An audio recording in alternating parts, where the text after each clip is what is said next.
So you've finally built your app in Antigravity and it works perfectly on your computer, but then you go to share it with Aunt Jenny and this is what she sees.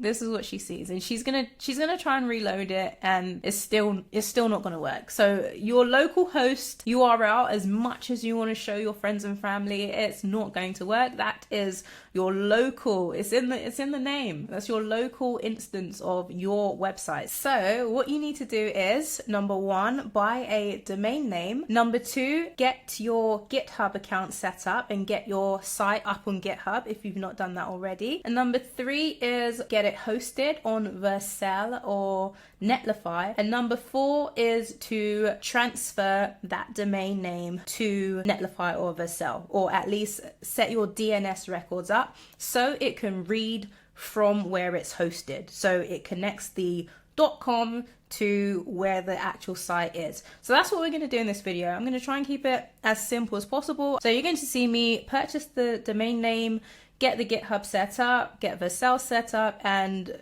set up the DNS. So all of that, get the site actually live, take it from localhost to a .com that you'll be able to visit, verify, test, and confirm. So let's go. So this part is pretty straightforward. You're going to search for and purchase a domain name, which is your .com, .co.uk, .org.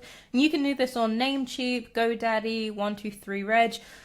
The registrar doesn't really matter. I like to use Namecheap because I've been using it for so long. So Namecheap, purchase the domain. They're not going to be that different in pricing, so it's not like you have to shop around, but typically you're going to see something like this, discount on the first year, and definitely pay attention to that, because sometimes you might see a domain name or .ai or .io and it might be really cheap, like 99p for the first year, and then like £100 or something for the second. So you might be optimistic about it now, and then when it comes time to renew, you might feel differently. But anyway, purchase your domain name, get some domain privacy on there. You don't need any sort of hosting. You may need an email inbox set up depending on what the tool is and what you're doing, but if not, just buy your domain. I'm now the proud owner of freerecipesaver.com, but if I visit it, this is what I get. It doesn't exist, it's not secure, it's just a domain in limbo. So now I need to get my local app that I've created in Antigravity and get it set up onto my GitHub account. So if you don't already have a GitHub account, you're going to need to get one set up and sign in, and then you're going to go to create new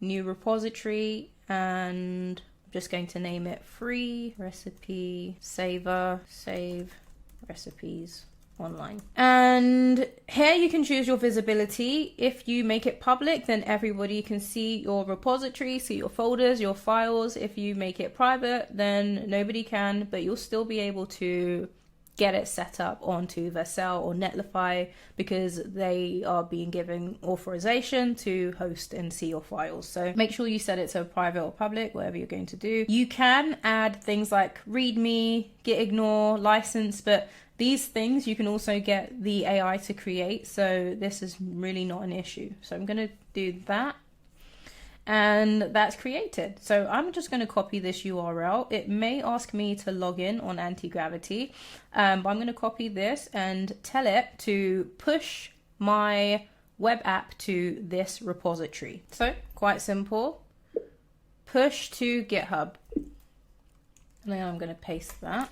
And it may open the browser and get me to confirm. So let's see what it's doing. I'm not sure if I'm already logged in. I may already be logged in. It's creating a new branch. Yeah, so I'm already logged in, which is cool. There we go. So that's done. So quick. There we go. So your code has been successfully pushed to GitHub repository, and it's given me an accuracy score because that was a rule that I created for it to check itself over. So quick. So now that's up on GitHub, I can go and set up my Vercel. So Vercel do have a really generous free limit. I have a project somewhere, probably this one, with some issue which is taking it way over the fluid active CPU, whatever that is. So I'll check that out. But let me see if it's going to let me add my project. And this is really straightforward. So you import the repository that you want to add. You can change the project name.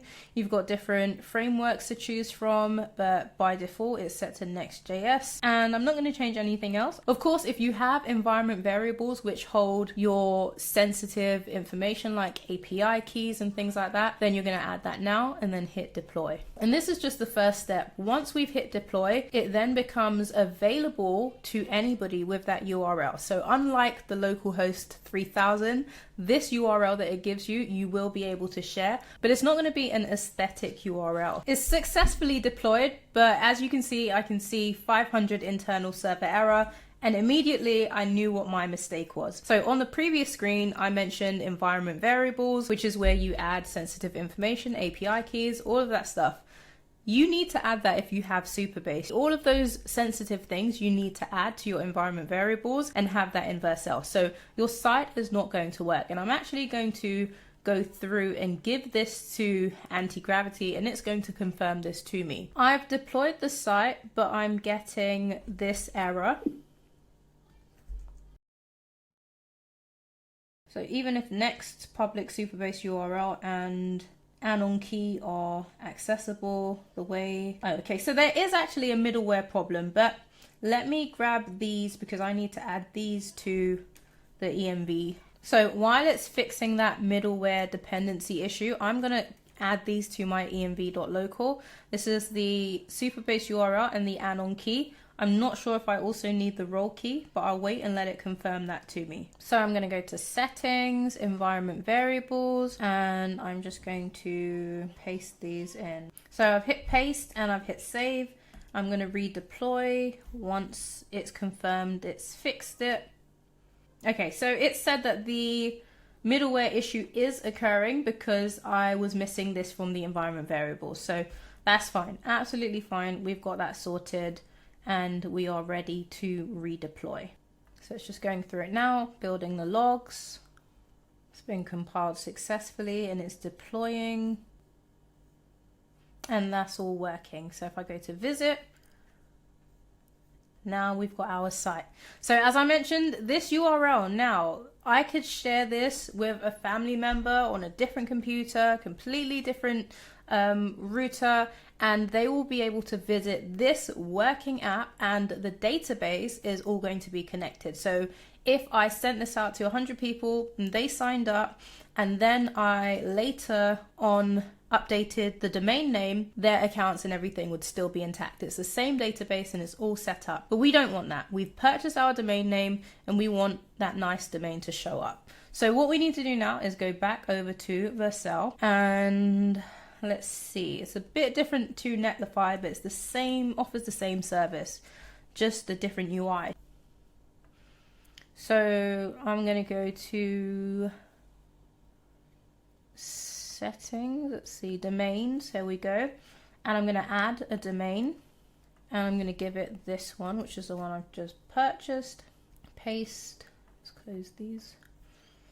And we're going to go straight to a production environment, save. Oops, let's remove some of this stuff. There we go. And now we have an invalid configuration. So we need to actually get these set up properly. Typically, I like to do this by name server, and that would mean that Vercel give me 2 or 4 name servers, kind of like when you're setting up Cloudflare, and I would put that in Namecheap. But this is asking me to make sure that my DNS records have this. So I've not actually done it this way before. So let's just go and do that now. So we're going to take this value. We're going to go over to Advanced DNS in Namecheap, and we're going to add this in here. So we've got the CNAME record here, and we can just delete this to be safe. So we'll delete that, delete this record. I'm going to add a fresh new record. So add new record, and as it mentioned, it was CNAME. This is the value. It's www, CNAME, and time to live will just leave it as automatic. So save that. This will take up to 24 hours to propagate, but it looks like it's done it instantly. So that's good then. Now it's generating a free SSL certificate for me, and I should be able to visit that domain name pretty soon. Let me give it a test now. Not just yet. I'm not sure if it's still an option to do name servers, but what that would look like if your one shows up a bit different, all that looks like is instead of in advanced DNS, you're going to add name servers. So you change it to custom DNS and then you'd add the name servers here, and it's pretty much the same thing, but we'll keep it on that. So no need to change anything if it's going to work. I need to add this record as well.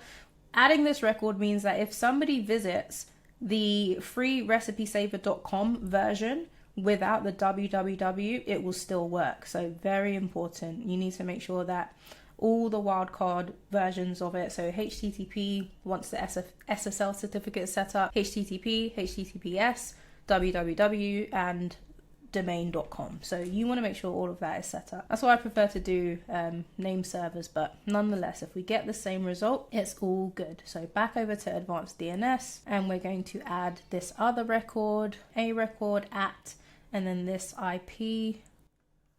So we got a record, we got at in the host, IP address, and save. So we have those two records added, and it's working. So very, very simple, very straightforward, and honestly very fast. Faster than the name server version, I think. So that's it. Awesome. So if you want to check this out for yourself. You can go to freerecipesaver.com. You can sign up. Let me log in and test it out. I've logged in. My recipe that I added earlier has come up. Everything's working. And I now have a micro tour live on site in less than a day. So couple hours of work. Probably could have done it quicker without having to record and explain each step. So once you've got the hang of this, you'll see how easy it is and how much easier it's become to do these things. So that's it. Again, if you want to deploy on another server like Netlify, it's pretty much the same thing. You're making sure you get it up on GitHub, you connect your GitHub to the host, and then again, you want to make sure that you've got your environment variables added to that host. So that's it. If you found this video useful, make sure to drop a like, comment, subscribe, and I'll see you on the next one.